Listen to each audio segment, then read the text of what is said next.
Mr.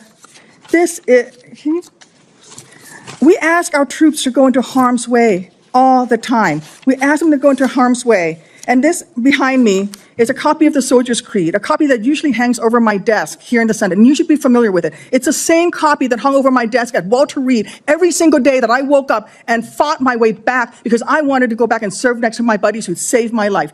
The same copy, these words are repeated over and over and over again. And let me read out two things to you, two sentences. I will always place the mission first, and I am disciplined, physically and mentally tough, trained and proficient in my warrior task. Mr. Hegseth, our troops follow these words every single day, and they man up and they pack their rucksacks and they go to war, and they deserve a leader who can lead them, not a leader who wants to lower the standards for himself or raising the standards for other people. And by the way, our troops already meet the standards. We ask troops to man that ship, fight that fire, fly that helicopter until their very last breath. And they do that every single day. They cannot be led by someone who's not competent to do the job. How can Senator Tammy Duckworth delivers a blistering takedown of Pete Hegseth, questioning his competence, his experience, and whether he's remotely qualified to lead the Department of Defense. What follows is one of the most devastating confirmation grillings you'll see. Senator Duckworth, you are recognized. Thank you, Mr. Chairman. And also, Secretary Mattis had to have this waiver as well. Mr. Hegseth, this hearing is about whether you are qualified to be Secretary of Defense, and one of the qualifications, to answer my colleague's question, is to actually win the votes of every member of this committee and to be confirmed by the United States Senate. And you need to convince us that you're worthy of that vote, because the people of the state of Illinois voted for me to be their senator so that I could cast that vote when it comes to picking who is going to be the next Secretary of Defense. This hearing now seems to be a hearing about whether or not women are qualified to serve in combat, and not about whether or not you are qualified to be Secretary of Defense. And let me just say that the American people need a SecDef who's ready to lead on day one. You are not that person. Our adversaries watch closely during times of transition, and any sense that the Department of Defense that keeps us safe is being steered by someone who's wholly unprepared for the job puts America at risk, and I am not willing to do that. With that in mind, Mr. Hegseth, I want you to try to explain to the American people, this committee, who have to vote for you, and to our troops who are deployed around the world, why you are qualified to lead the Department of Defense. We already know that you've only led the largest, a 200-person organization. We already know that you so badly mangled a budget that after you left, they had to bring in a forensic accountant to figure out what went wrong, and that the largest budget you ever managed was about $18 billion. You know, that is about 51,560 times lower than the Department of Defense budget of $825 billion. $16 million is 51,568 times smaller than the defense budget. Please describe to me, Mr. Hegseth, you talk about DOD passing an audit. Please describe to me a time or an organization that you led underwent an audit, because you say you're going to hire smarter people than you to run this audit. I'm not asking you to be an accountant. I want you to be able to tell me what kind of guidance will be given to those employees, what will happen whether or not you pass that audit. Have you led an audit of any organization, yes or no? I don't want a long answer, yes or no. Have you led an audit of any organization of which you were in charge? Senator, in both of the organizations I ran, we were always completely fiscally responsible. Yes or no, did you lead an audit? And the way yes my or no, did you lead an audit? Stated, yes or no? Completely what are you afraid of? You mischaracterized. can't answer this question. Yes or no, did you lead an audit? Do you not know this answer? Senator, every yes part no? of my leadership yes of these organizations yes has or been no, misrepresented. I will take that as a no. Bottom. What were the findings? So there were no findings because you've never led an audit. What guidance did you give the auditors? None, because you've never led an audit. Nobody expects you to be an accountant, Mr. Hegseth. What we expect is for you to understand the complexity of this Pentagon budget process that is absolutely necessary to outfit our warfighters. Look, the Secretary of Defense is required to make quick decisions every single day with high-level information that's being provided for them.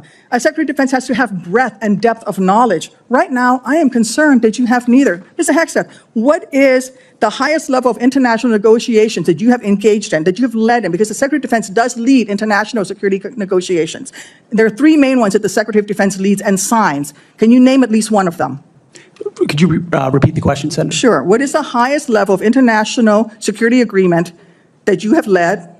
And can you name some that the Secretary of Defense would lead? There's three main ones. Do you know? I have not been involved in international security arrangements because I have not been in government other Okay. than serving in the military. So my job has been to So no, the lead answer is, men can and you women in name one of the combat. three main ones that the You're Secretary talking of about defense signs? arrangements. I mean, NATO might be one that you're referring to. Status of Forces Agreement would be one of them. Status of Forces Agreement. I've been a part of teaching So- about Status of Forces Agreements. But you don't inside remember to mention Afghanistan. it?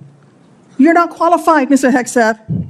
You're not qualified. You talk about repairing our defense industrial complex. You're not qualified to that. You could do acquisition and cross-servicing agreements, which essentially are security agreements. You can't even mention that. You've done none of those. You talked about the Indo-Pacific a little bit, and I'm glad that you mentioned it. Can you name the importance of at least one of the nations in the ASEAN, and what type of agreement we have with at least one of those nations? And how many nations are in ASEAN, by the way?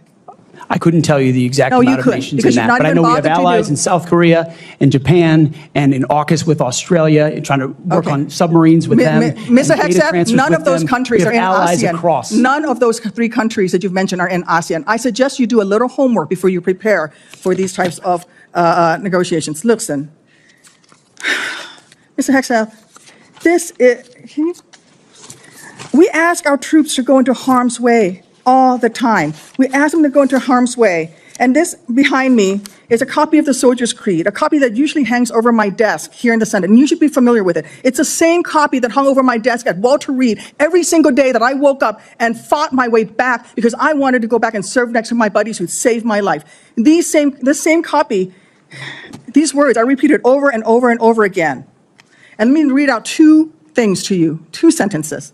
I will always place the mission first, and I am disciplined, physically and mentally tough, trained and proficient in my warrior task. Mr. Hegseth, our troops follow these words every single day, and they man up and they pack their rucksacks and they go to war. And they deserve a leader who can lead them, not a leader who wants to lower the standards for himself or raising the standards for other people. And by the way, our troops already meet the standards. We ask troops to man that ship, fight that fire, fly that helicopter until their very last breath. And they do that every single day. They cannot be led by someone who's not competent to do the job. How can we ask these warriors to train and perform the absolute highest standards when you are asking us to lower the standards to make you the Secretary of Defense simply because you are buddies with our president-elect? And by the way, he has filed for bankruptcy 6 times. I'm not quite sure he's the kind of CEO you want to refer to as a successful businessman.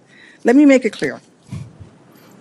You can't seem to grasp that there is no U.S. military as we know it without the incredible women that we serve. Women who've earned their place in their units. You have not earned your place as Secretary of Defense. You say you care about keeping our armed forces strong and that you like that our armed forces are meritocracy, then let's not lower the standards for you. You, sir, are a no-go at this station. What makes this exchange so powerful isn't just how forceful Senator Tammy Duckworth is, it's how methodical she is. This isn't a rant, it's an indictment built piece by piece, grounded in qualifications, responsibility, and the sheer scale of what the Secretary of Defense is entrusted with.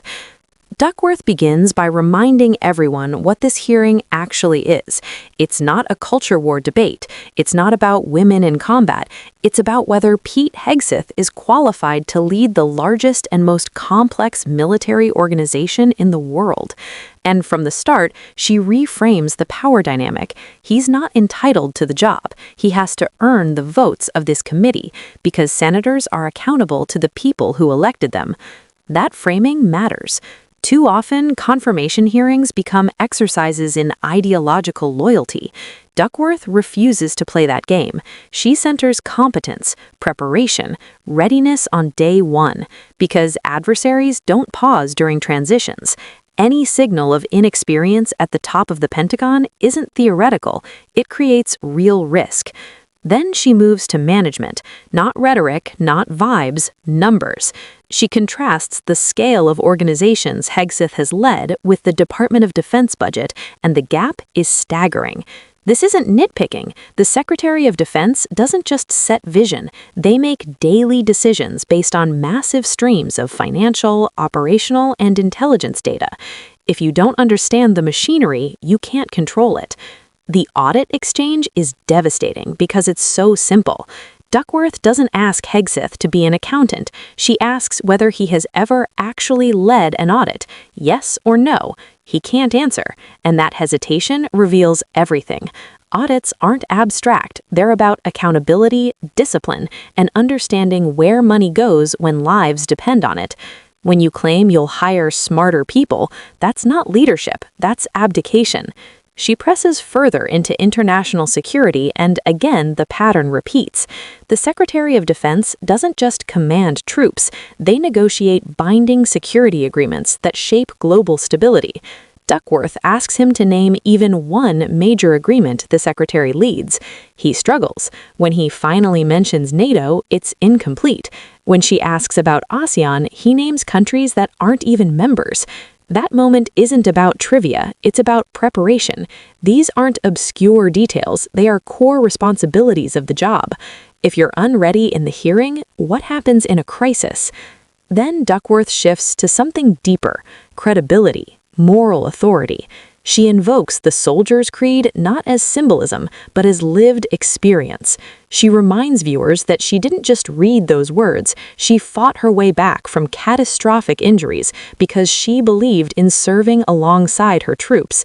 That matters, because leadership in the military isn't just positional, it's earned through trust. Her central charge lands hard. You cannot demand the highest standards for troops while asking the Senate to lower the standards for you. That's the heart of this exchange. Meritocracy doesn't mean loyalty to a president. It means competence, preparation, and respect for the institution. And when Duckworth addresses women in the military, she makes something unmistakably clear. Women didn't ask for special treatment, they met the standards, they earned their place, and questioning their legitimacy while seeking a waiver for yourself is not strength, it's hypocrisy. This is why this moment resonates. It's not partisan, it's institutional. Duckworth isn't defending a party, she's defending the idea that leadership at the Pentagon must be earned, not granted through proximity to power. If you want to understand how power is supposed to be challenged, how qualifications are supposed to be tested, and why these hearings matter far beyond headlines, this is it. If this breakdown helped you see what was really happening beneath the soundbites, subscribe to Democratic Lens. We break down every hearing, every exchange, and every power play, so you don't just watch politics, you understand it.